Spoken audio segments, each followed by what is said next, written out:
Hello, everyone. I'm Captain Logan. It's not Spawn year, and that's a duck, man. It's day 11 of my video review, comic comic review day calendar, and today I'm getting back finally to Amalgam. We're going to 1997. A lot of 90s I know in my collection and stuff that I've been feeling like reviewing. This is a thing that I wanted to do years ago when I was doing a Comic Vault series on Amalgam, which I ultimately abandoned, partly because time got away from me after I realized that I didn't have some of the issues, some of the one-shots that were in this continuity, and I would have needed to go back and reread everything to talk about this stuff. Obviously, I've not done that here because I'm just going off of my memory or lack thereof with this series, so everything is fair game. Finally getting back to Amalgam, I was reviewing these in publication order before, and that's why I never got to Dark Claw Adventures.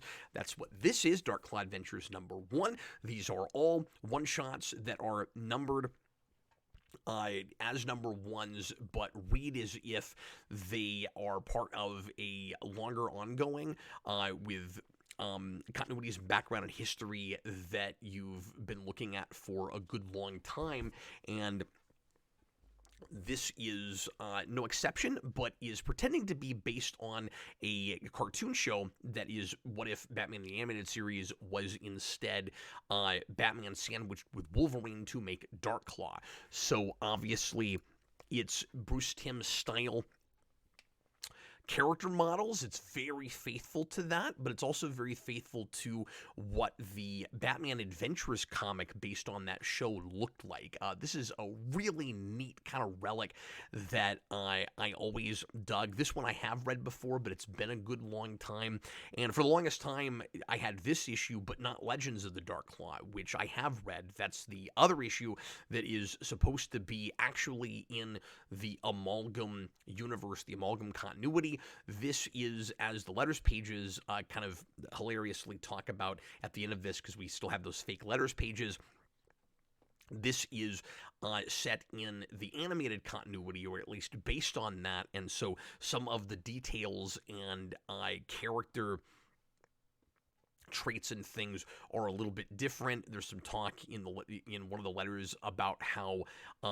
Sparrow, who is the cross between, of all people, Robin and Jubilee, is older in the regular continuity but younger in the TV show, and the distinction is made from the editor that they are not in the same universe, and that's why you have some of those changes, because the TV show adapted things somewhat differently from the comics. So anyway, I plan to eventually get back to Amalgam and do more material on this. You could see another issue or two in Not Spawn Year. I have some other things that I've not reviewed yet, so I might do that. But I've been talking to Austin for a long time about doing a podcast or two overall on Amalgam, binge reading a lot of it and talking about this whole thing on the whole, and I think that would be a whole lot of fun to do. Maybe go down a list of all of the different characters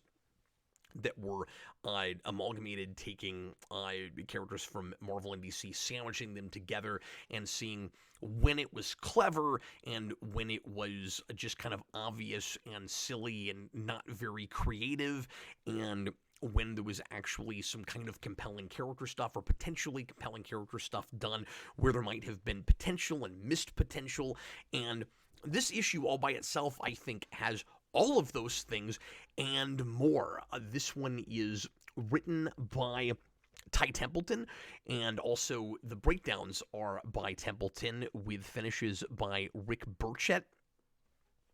I don't know if these are real people, actually, now that I'm looking at this. They must be, because for a second I was like, did we also amalgamate the writers and the artists with these? But surely we didn't, because at the bottom, and I don't remember talking about that when I've reviewed this stuff before. I think there were names I recognized. These I don't. And I assume that one or both of these guys probably worked on the Batman Adventures comic.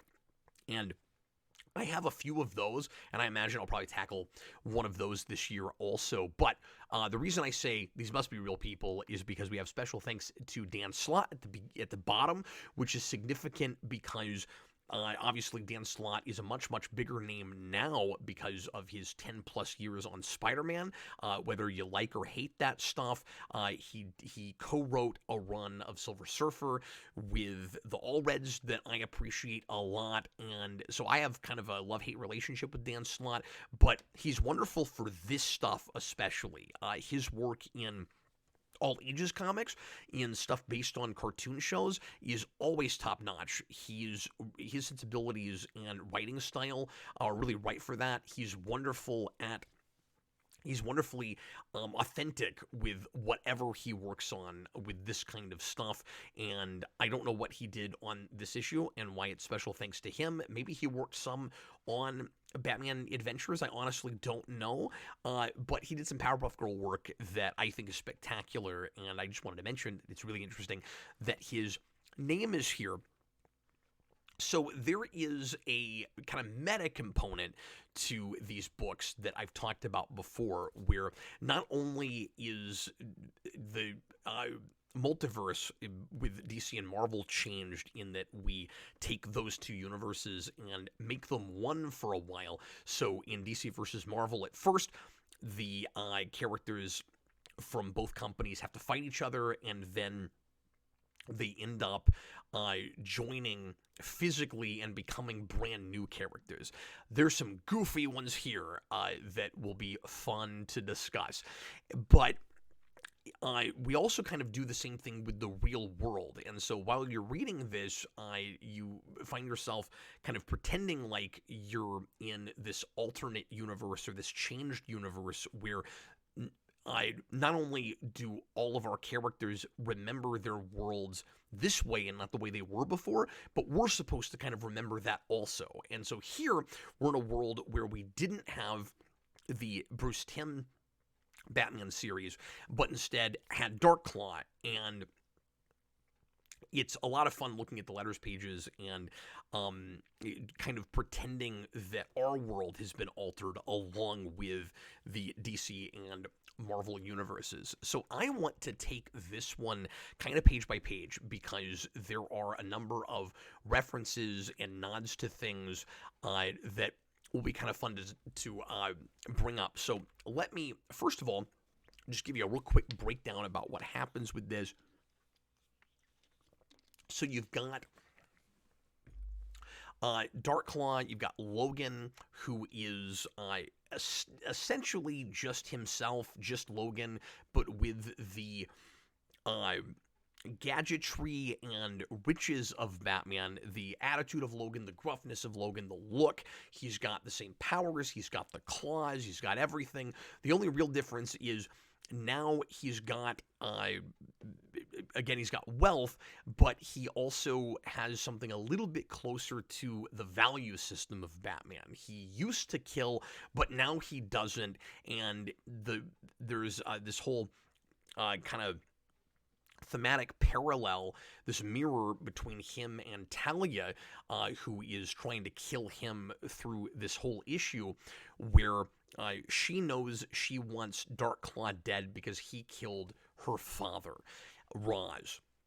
I'll tell you later who he's mixed with if you don't know about that, because it's amazing. But Darkclaw says that Logan says that he's not sure what exactly he would do if he ever found the man who killed his parents. So he has the same tragic backstory that Batman does, but he acts like Wolverine.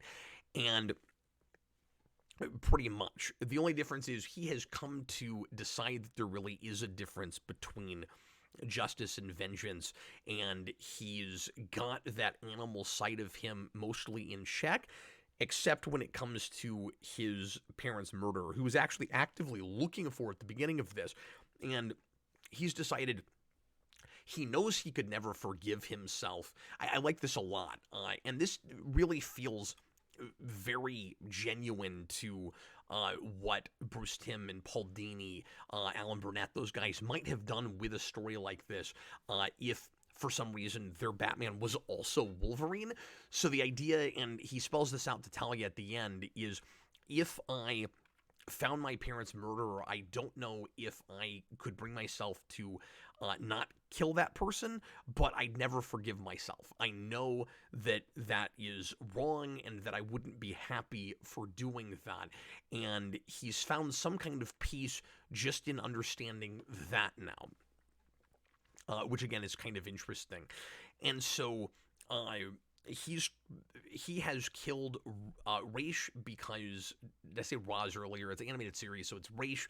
And by the way, the TV show is called, and I don't know why they felt the need to not say series, but I guess in being tongue-in-cheek about this whole thing, sometimes we kind of take it too far.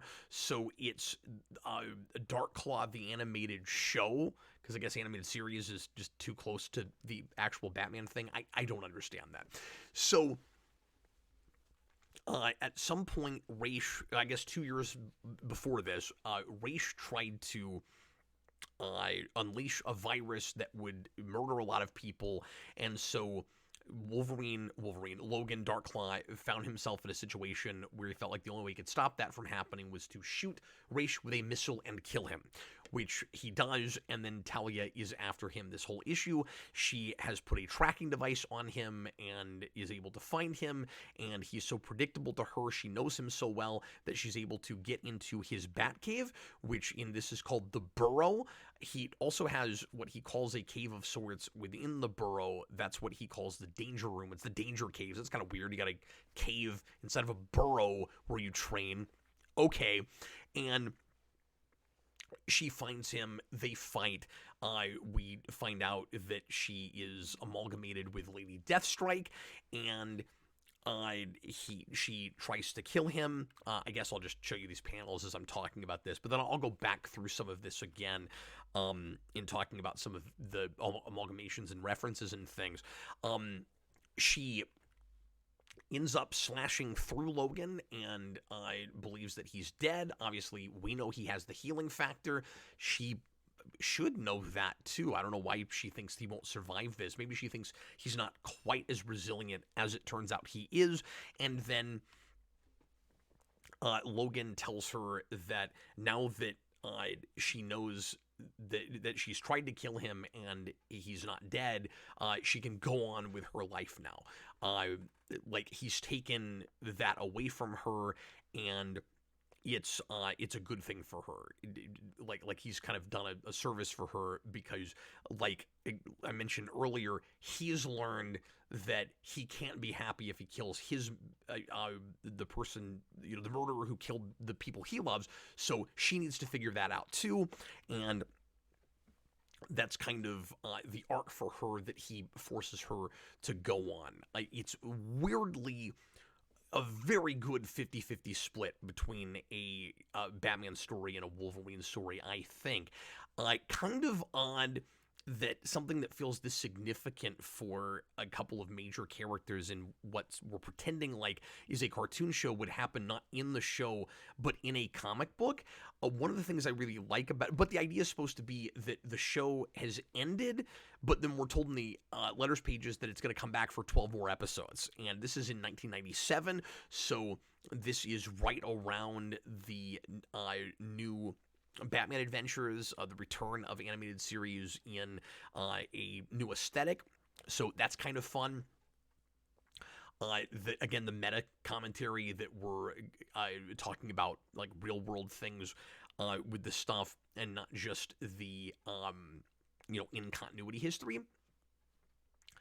And the idea also is, which is talked about in the fake letters pages, that you can get away with more violence and more adult subject matter in the comic book.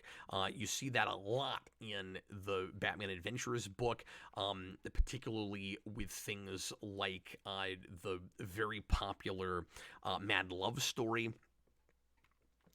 And so I love how authentic this whole thing is. It's very silly. It's of course absurd, but it looks really good. It looks just like that book did, and I actually really like the character work between these two for how little page count we get. It's very economical. It gets a lot done. It feels like enough material for a 20-minute episode of the cartoon show, of television,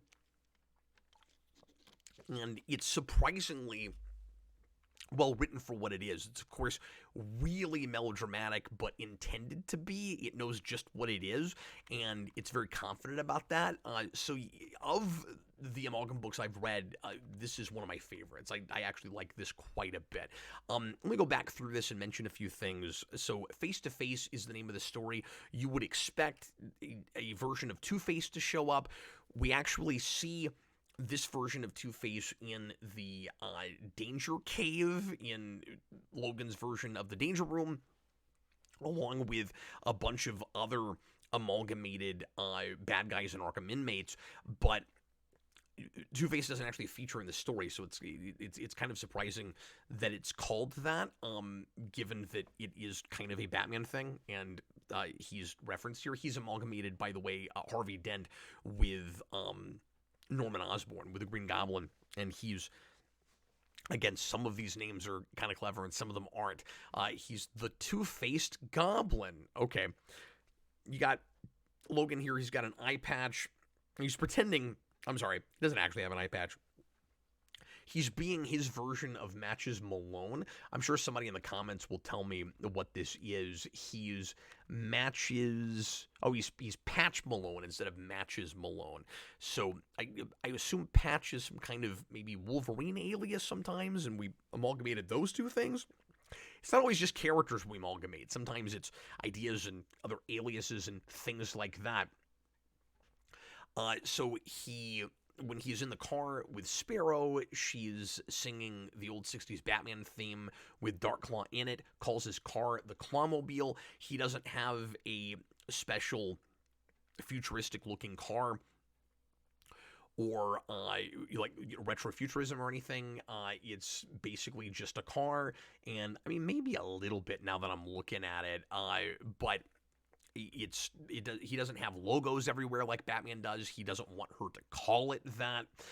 And so we get this flashback to when Logan killed Raish, and we discover that he is Raish Apocalypse.